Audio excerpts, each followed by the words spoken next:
কক্সবাজার পৃথিবীর দীর্ঘতম প্রাকৃতিক সমুদ্র সৈকত, যার দৈর্ঘ্য ১৫৫ বর্গ কিলোমিটার। বাংলাদেশের সবথেকে জনবহুল পর্যটন কেন্দ্র, যেখানে বছরে প্রায় ৩০ থেকে ৪০ লাখ এবং পিক সিজনে সপ্তাহে প্রায় ৪ লাখ পর্যটকের আগমন হয়। এই ভিডিওতে কক্সবাজার সমুদ্র সৈকতে আসা যাওয়া, থাকা খাওয়া ও খরচ নিয়ে ছোট ধারণা দেওয়ার চেষ্টা করব।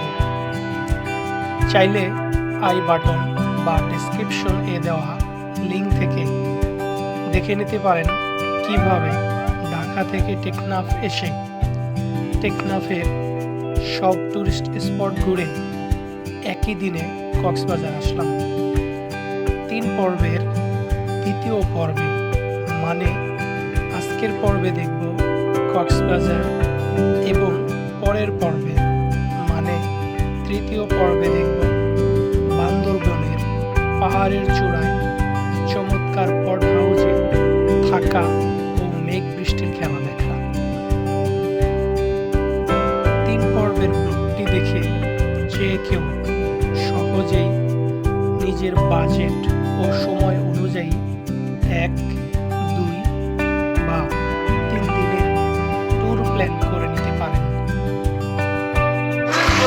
এইটা হচ্ছে শাপলা চত্বর। এখান থেকে হচ্ছে কক্সবাজারে যে প্রাইভেট কারগুলো যায়, আর হচ্ছে সিএনজিতে জন প্রতি ২৫০ টাকা, আর এই যে প্রাইভেট কারগুলোতে নিচ্ছে ৩৫০ টাকা।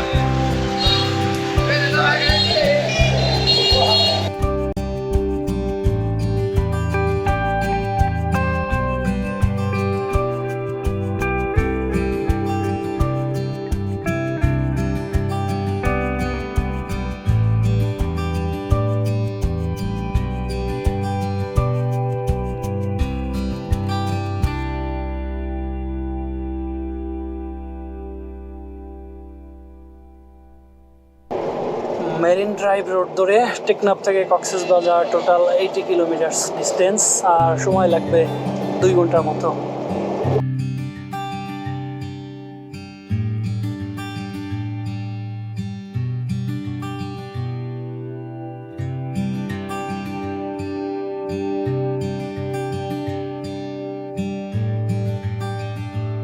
আমি যখন গতবার এই রোড ধরে টেকনাফ থেকে কক্সবাজার যাই, আমার সফর সঙ্গী ছিলেন হচ্ছে বিজিবির 2 জন সদস্য।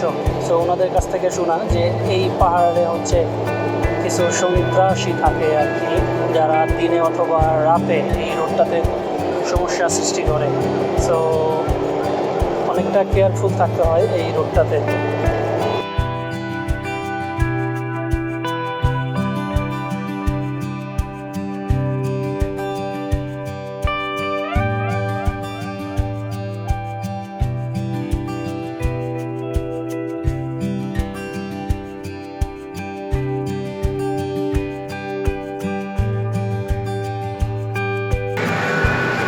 এই রোডটা হচ্ছে পুরোটাই এরকম প্রাকৃতিক সৌন্দর্যে ভরপুর এবং পুরোটাই হচ্ছে এনজয় করার মতো একটি রোড। সো যারা কক্সবাজার আসবেন, কক্সবাজার থেকে কিন্তু চাইলে মোটরসাইকেল ভাড়া করে এই রোডে ড্রাইভ করতে পারেন। আবার খোলা জিপ আছে, সেইগুলো ভাড়া নিয়েও যাওয়া আসা করতে পারেন গ্রুপ বেঁধে।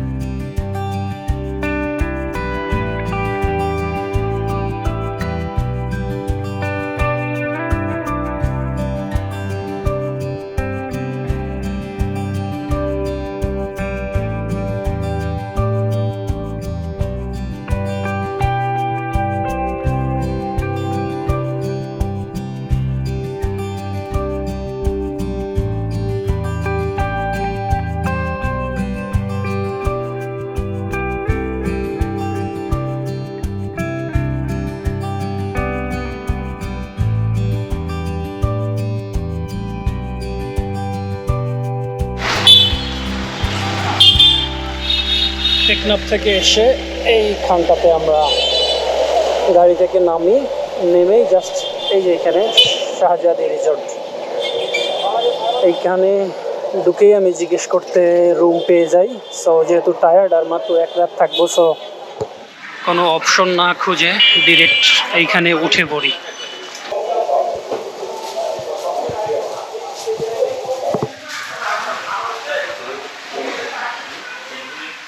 আমরা 6 তলায় এসি রুম নিয়ে নিছি, 2000 টাকা ভাড়া। এক্সট্রা কোনো ফ্যাসিলিটিস নেই, শুধুমাত্র রুমে থাকা। আর এসে আমরা ফ্রেশ হয়ে একটু রেস্ট নিয়ে ওনাদের এখানে যে রেস্টুরেন্ট আছে সেখানে খাওয়ার জন্য চলে আসলাম, দুপুরে লাঞ্চ করার জন্য।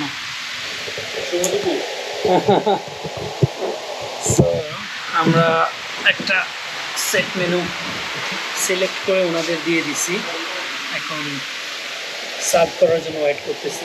ওরা সার্ভ করলে আমরা খাওয়া শুরু করবো ইনশাল্লাহ। আর খাবারটা আমরা দেখাবো কী অবস্থা।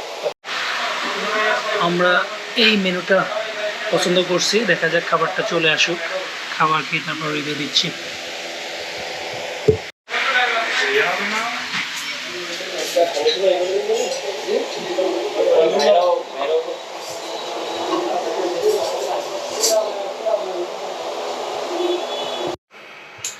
বেগুন ভর্তা, টমেটো ভর্তা, এই দুইটা ছাড়া বাদ বাকি যে খাবারগুলো ছিল এইগুলো ভালো ছিল, নট ব্যাড। সো এখন আবার রুমে চলে যাচ্ছি, রুমে গিয়ে এবার রুমের অবস্থা দেখাই।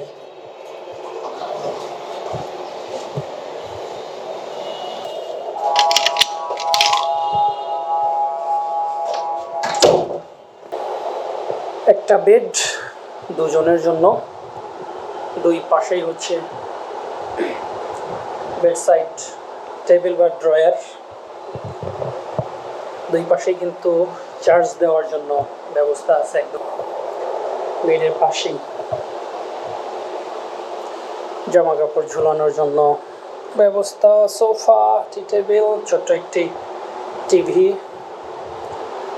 আর হচ্ছে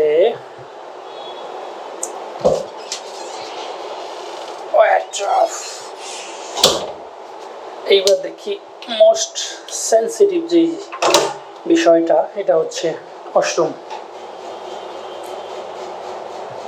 এই হচ্ছে ওয়াশরুম, তবে টিস্যু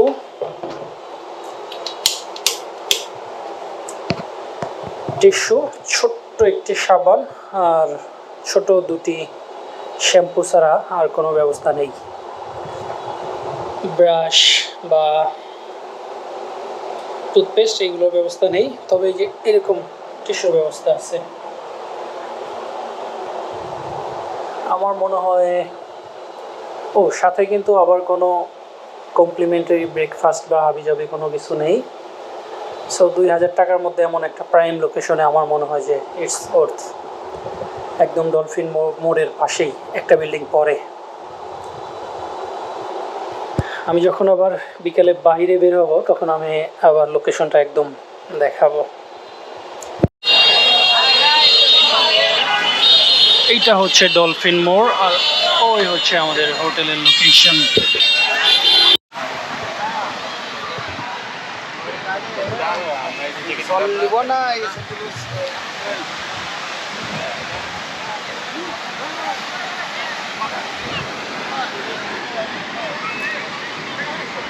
আজকে শুক্রবার, এই কারণে হচ্ছে তুলনামূলক ভিড়, প্রচুর ভিড় মানুষের।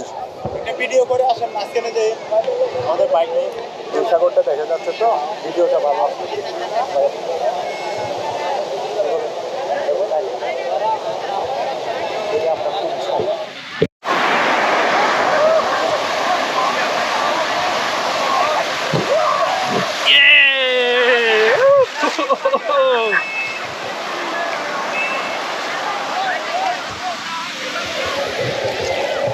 এখন বাজে 5:30। আমরা হোটেলে বিশ্রাম নিয়ে কিছুক্ষণ ঘুমিয়ে তারপর চলে আসলাম সমুদ্রের পানিতে গোসল করতে। আজকে কিন্তু অনেক উত্তাল সাগর, অনেক উত্তাল। হ্যাঁ, আর প্রচুর মানুষেরও ভিড়, প্রচুর।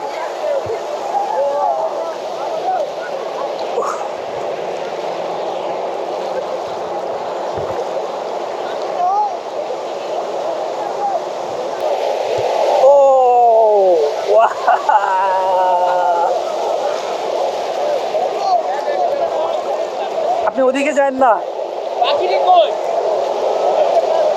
ওদিকে যান না, এদিকে যান না, এখন কিন্তু ভাটা।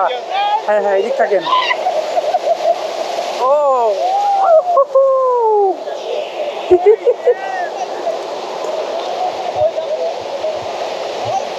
সাকিব ভাই,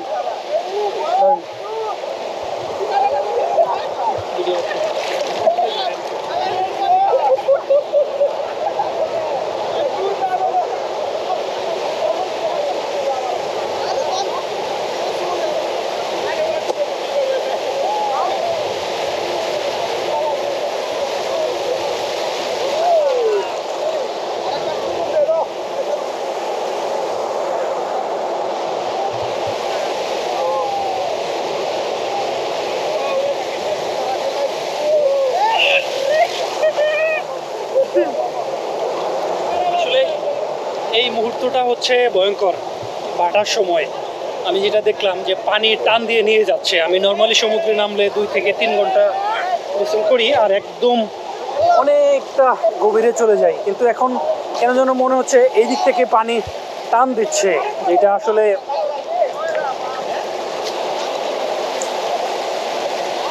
কিছুটা ভয়ঙ্কর মনে হচ্ছে। সো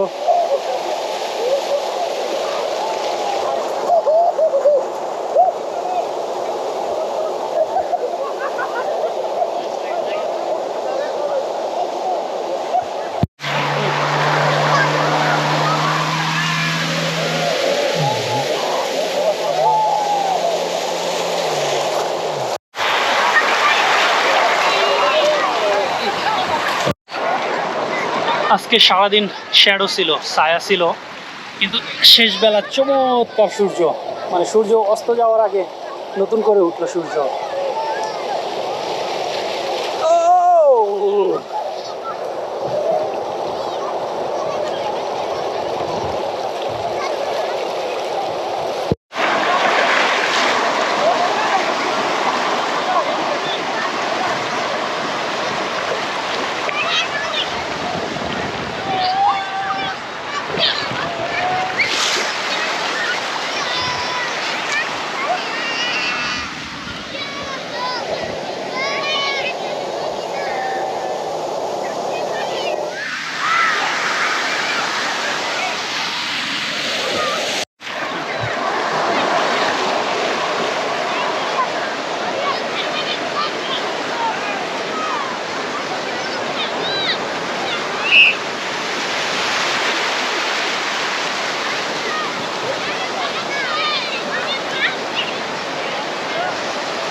সন্ধ্যার পর সমুদ্র পাড়ে এসে এইভাবে দাঁড়িয়ে থেকে ফ্রেশ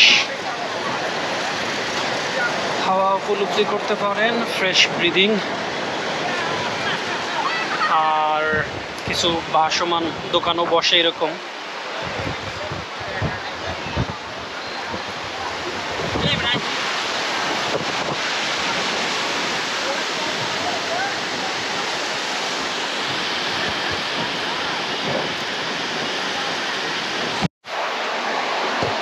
সন্ধ্যার পর এই যে বিচের পাশে কিছু রেস্টুরেন্ট আছে যেগুলোতে বারবিকিউর আয়োজন করা হয়, সো এইগুলা ট্রাই করে দেখতে পারেন।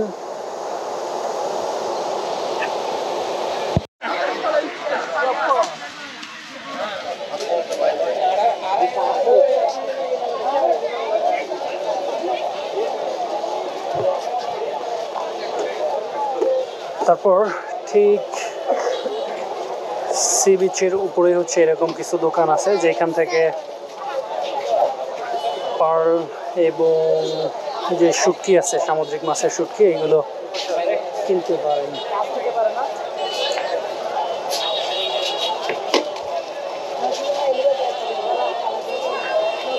শুটকি, আচার, পার্ল, এই জাতীয় যত ধরনের জিনিস আছে সবগুলো একদম এই যে কলাতলি বিচের এখানে পেয়ে যাবেন।